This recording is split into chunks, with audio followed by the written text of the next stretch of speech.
Good afternoon, everybody. My name is Michel Habib. I'm a managing general partner at ALIVE Israel Healthtech Fund. We are a medtech and digital health mid-late stage fund based in Israel. Happy to be here. My first time to participate at LSI. Very excited and impressed by the organization and the people I'm meeting here. We have a very good panel of speakers from Israel. All of us are from Israel for a change, so it will be great to hear what we have to say about the Israeli medtech industry. So I will ask each of you to present himself, who represents the conference, with a leading question. Can you describe one characteristic aspect that is really outstanding in your perspective about the Israeli medtech industry? Hi, nice to be here. So I'm Beatrice, CEO and co-founder of IMMA. IMMA means mother in Hebrew. So we built a comprehensive solution, hardware and software, to allow women to perform their own transvaginal scan by themselves. First use case is IVF. So from the perspective of Israeli medtech, so what we can say is that we built a product, and I think that what we did is that we combine hardware and software. And we did this combination thanks to a very high-tech technology from software and AI in Israel. But we were helped by the medtech as well ecosystem outside, like the US, because our hardware, part of it is built with a manufacturer here in the US. So it's a combination of the two ecosystems, which brings us to this huge product. Ilan? Michel, thank you for having me on this panel. My name is Ilan, Uchitel, the CEO and co-founder of CAPS Medical. CAPS Medical has developed a minimally invasive solution to target a wide range of solid tumors, with our initial focus being on bladder cancer. We're a clinical stage company. We have completed a very successful clinical study and now aiming towards our next stages of development, which will include a pivotal study, which will be a crossover between Israel, Europe, and the US. And I think it's a segue to your question, Michel. What is unique about CAPS Medical? It feels like about CAPS Medical and about Israel, it feels like Israel is the bridge between continents. We're a very developed and self-enforced ecosystem with an eyes towards the US market on the one hand. So we studied from US books and now engineering and MBA courses. We're targeting the US market. This is how we program. However, we can leverage resources from other continents. We have a close proximity to Europe, both for R&D aspects, manufacturing aspects, specific capabilities that other continents lack. We have manufacturing capabilities in Asia and China, which is very quick turnaround and very helpful. And we have the ability to integrate all these three different cultures in one very unique product that we actually will deliver in the first. Great. Thank you. Moving to Tzvika, Barkai. Hi, glad to be here. My name is Tzvika Barkai. I'm the co-founder and CEO of Picodya. Picodya has developed microfluidic lab-on-a-chip solutions, enabling us to do diagnostic, IVD diagnostic, both for research multiplexing in a very flexible and low-cost manner, and for clinical point of care or near patient diagnostics. I think the uniqueness about the Israeli ecosystem, the medtech, is it is actually a big, I would say, incubator with a lot of small incubator within. All these systems are in a small geographic with very good relations between entrepreneurs, between federal organization within Israel, a lot of OEM and technological manufacturing, a lot coming out of the army capabilities that has been developed over the years. And it's a great big alpha site for almost everything, while looking at the US market as the main market as coming as a beta site and for commercialization at later stage. Thank you, Tzvika. And our last panel member, Boaz. Thank you, Michel. Thank you for having me on this panel. My name is Boaz Lifschitz. I'm one of the founding partners of Peregrine Ventures, a healthcare fund in Israel. About the uniqueness of Israel, I would say it's a combination of I would say ancient history of the thousands of years of arguing and different kind of aspects in intellectual studies. I think it has a vast impact on the characteristics of the people of the country. And then, and the second one is a modern history of Israel. We are still a very young country, and it's a country of immigration, of struggling to develop a country, and this turns into a big desire and hunger to excel. And it's combination of this ancient history of intellectual arguing, intellectual studying together with the thrive of many cultures of immigration creates this interesting, I would say, vibrant technology in the country. Thank you, Boaz.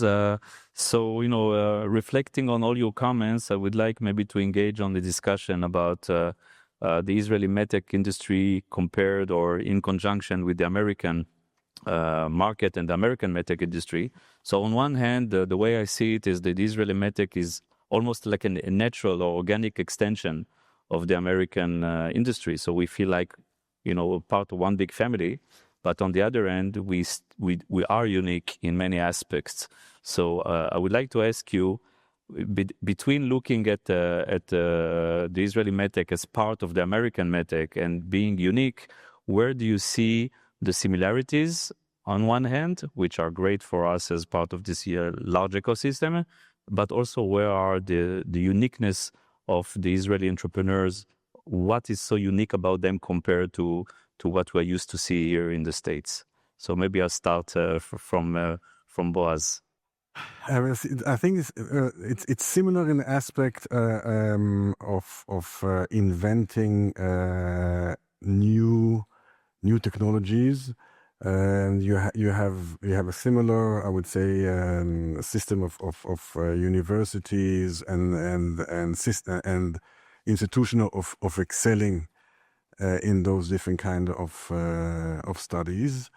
In that respect, that creates knowledge and also the desire to start new things, to create new things. In that respect, I think it's similar. However, the difference is the Israelis are more technological oriented and less commercial. Obviously, because of the nature of the place, we are in Israel far from the market, and also, but I said before, we also are. It's a younger industry, so I think it takes Israelis. It took us a while to understand aspects of commercialization and marketing. So here's a difference. On the other hand, in development, the Israelis are a little bit more, I would say, you can develop a technology in Israel cheaper than you can develop something in the United States. So that's a big advantage. In the same level, it's more efficient. It's the working power is a bit cheaper. So we have an advantage there, but the gaps are not as big as they used to be. So I think we're going into interesting collaboration. Thank you. If we are looking at the Israeli spirit, the title of this panel is Lessons from the Startup Nation in terms of the roots in Israel set for the foundation for success. What's in the Israeli character really creates the success of the Israeli industry, the Israeli medtech industry, compared to other nations? Are we that unique? I mean, we have great technology, but do we have a special character that really characterizes us? Maybe Tzvika, you can enlighten us on this. So, following what Boaz mentioned, I think what we have that allows us to make the advancement on the development of technology is the innovation and the fact that we are young company, so not everything is already straightened out over there. So we tend to think out of the box. We tend to improvise in early stages to make it quicker and shorter. We tend to be very agile. We respond to changes very quickly. we are in a surrounding which is very challenging. So it's not always the plan is fixed and we're able to follow on that. So I think all of these give us the leverage on the first stages, while we understand that the market is not in Israel, and when we need to scale up, we need the American, I would say, boots on the ground. We need to follow the regulatory pathway, which are all here in the US. And usually we know what we don't know and how to synergize it with the US, I would say, medtech ecosystem. Sometimes we know we don't know it, but sometimes we know it a little bit too late. But usually we know how to catch it up later. Thank you, Tzvika.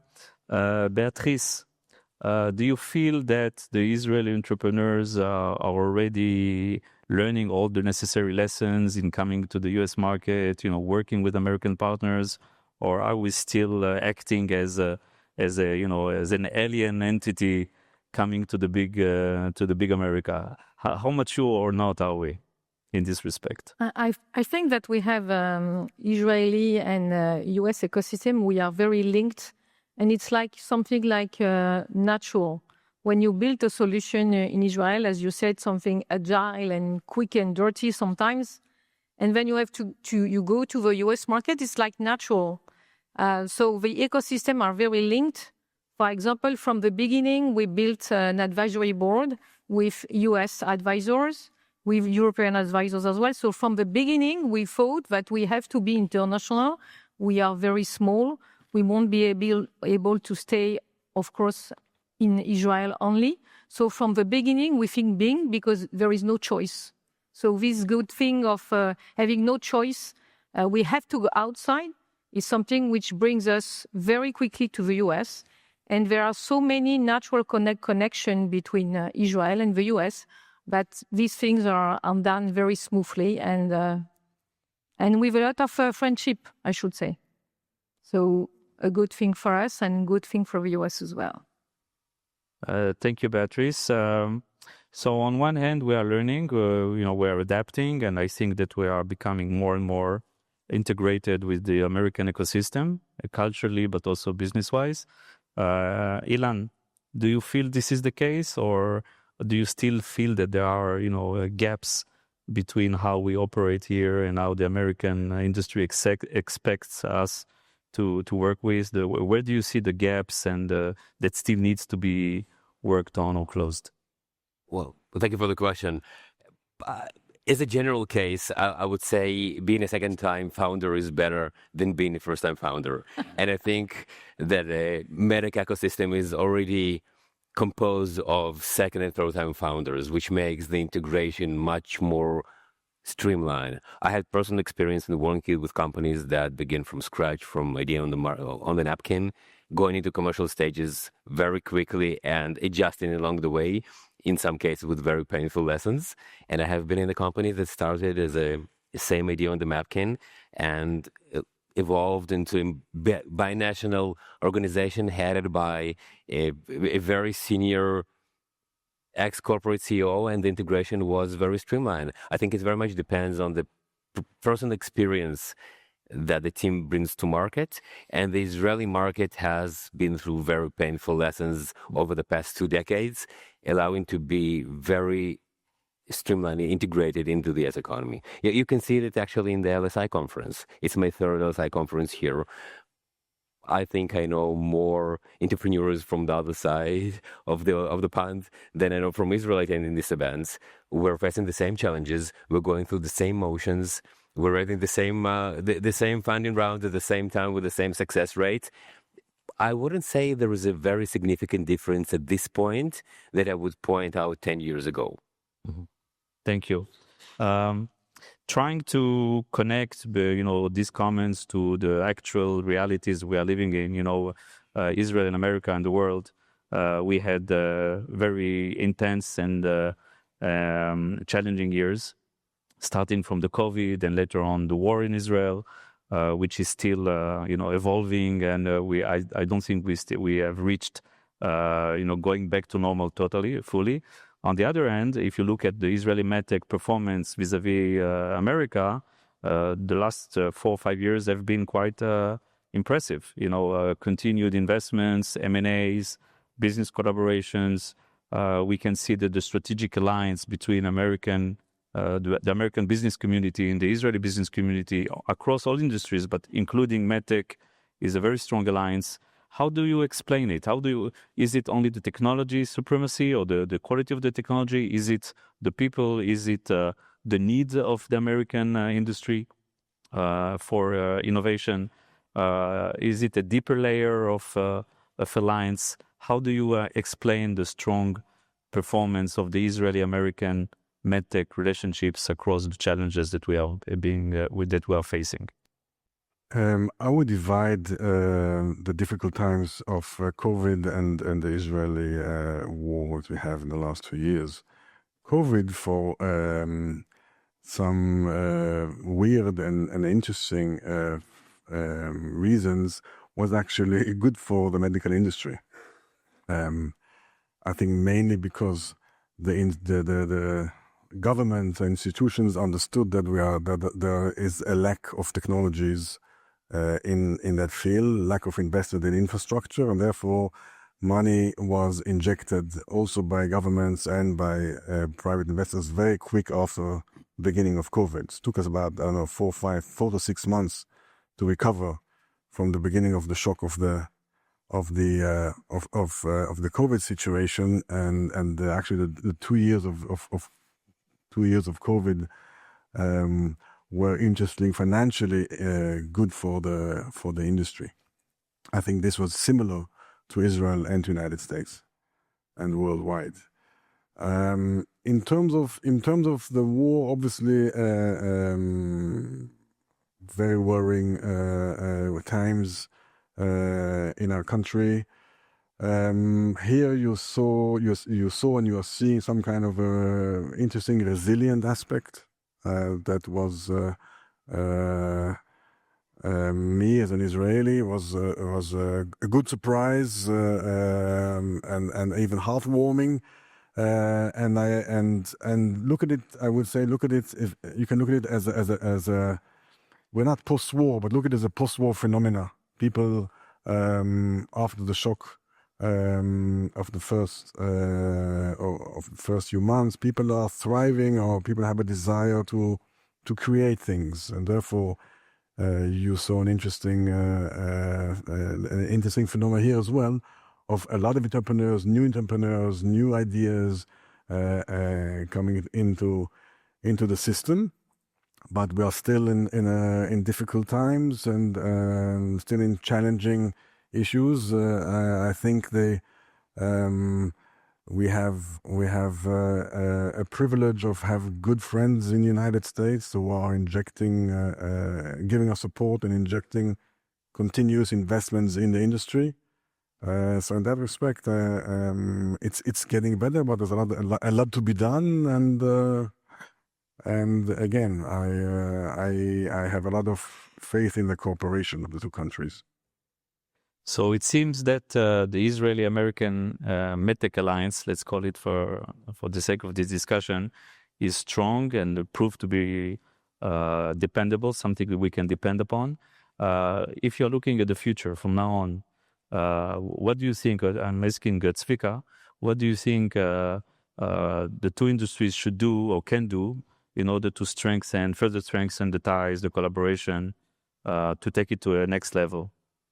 So, again, like Boaz said, I think there is a very good foundation that has been built over the last 7-8 decades on weaving the connection and the bidirectional collaboration on all levels. It starts from federal governments of both countries, and it goes down to physicians who are mostly doing postdoc in hospitals in the US, and everything is weaved already to the point that the collaboration level on all aspects are already there. I think it will need to grow. Just one example that how it is related.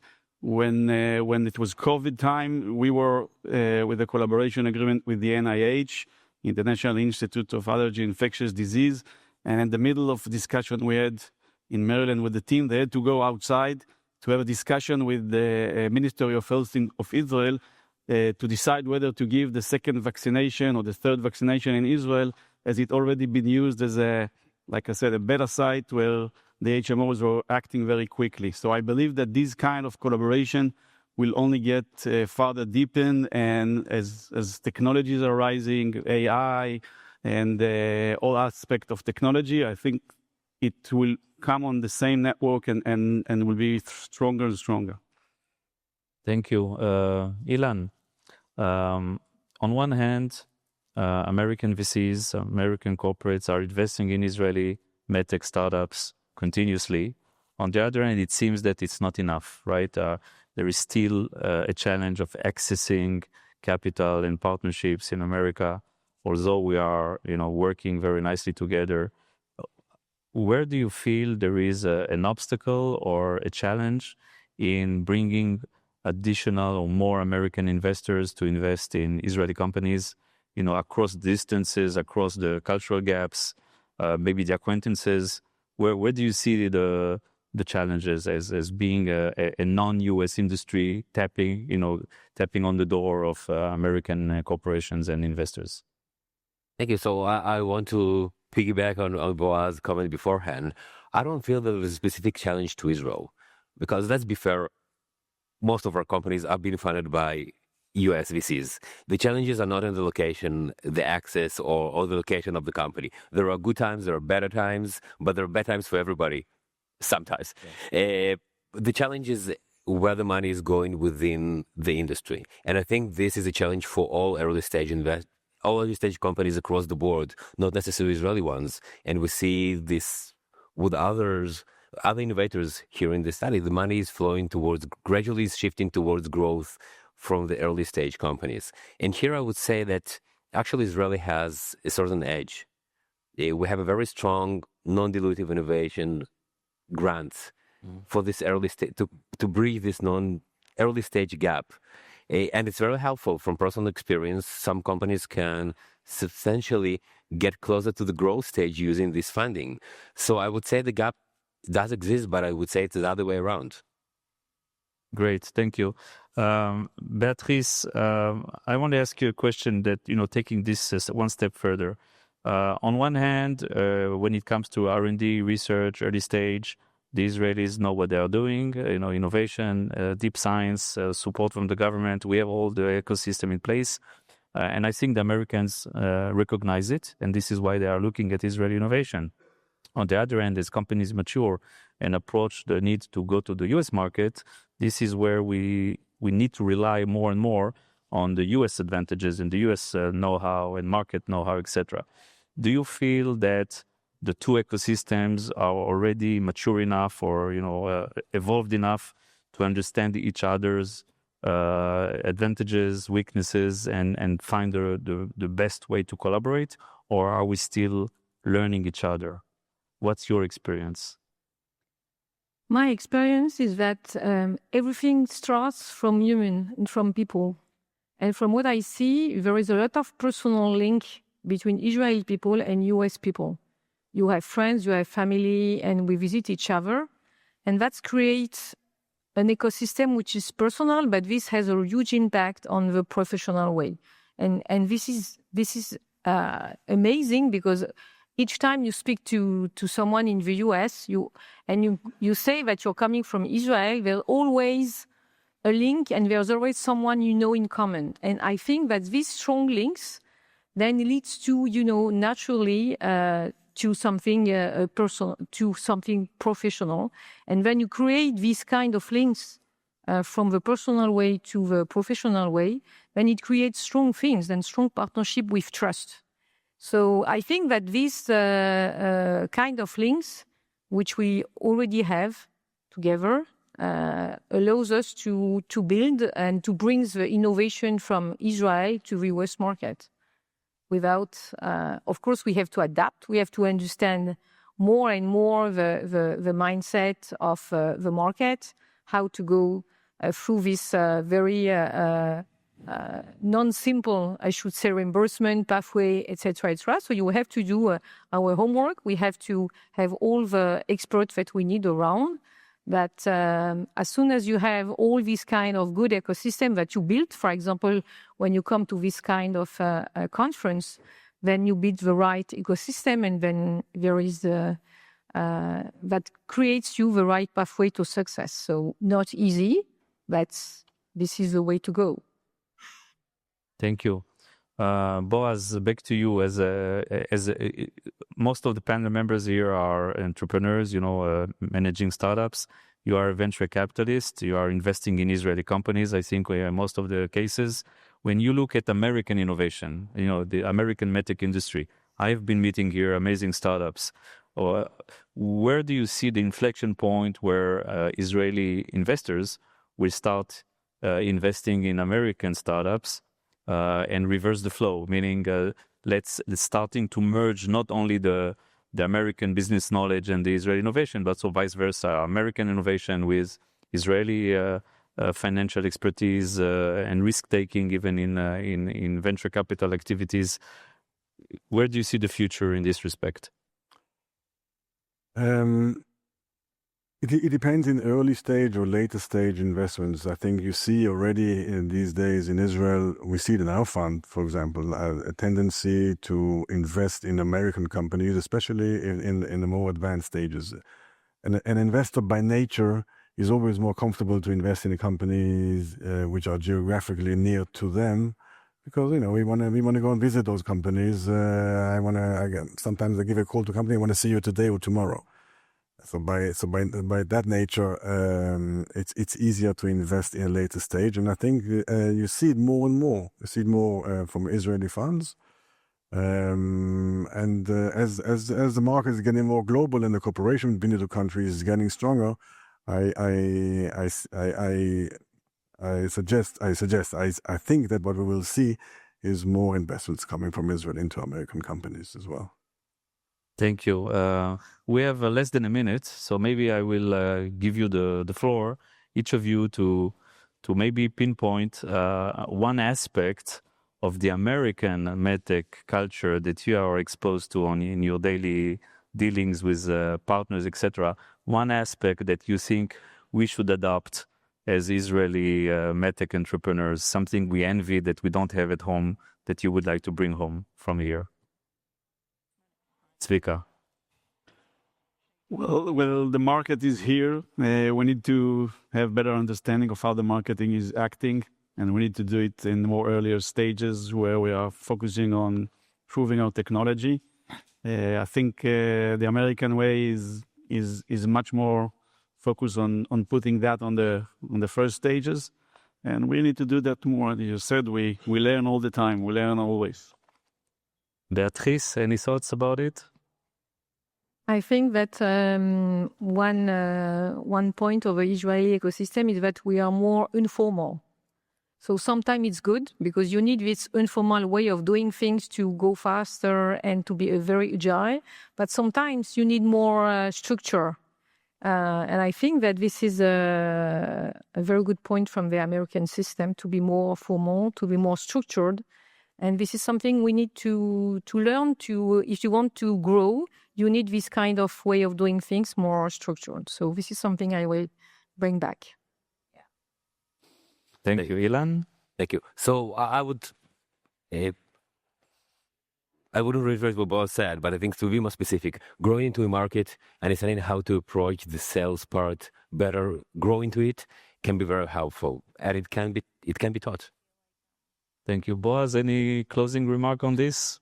I'll do an Israeli thing. I will answer two different. I will not answer that question or say something else. I think we are guests here in the United States at this conference, and I'm only thankful of this country of hosting us and cooperate with us in the industry and also generally. So absolutely. Thank you very much to the panel members. Thank you for the audience for attending.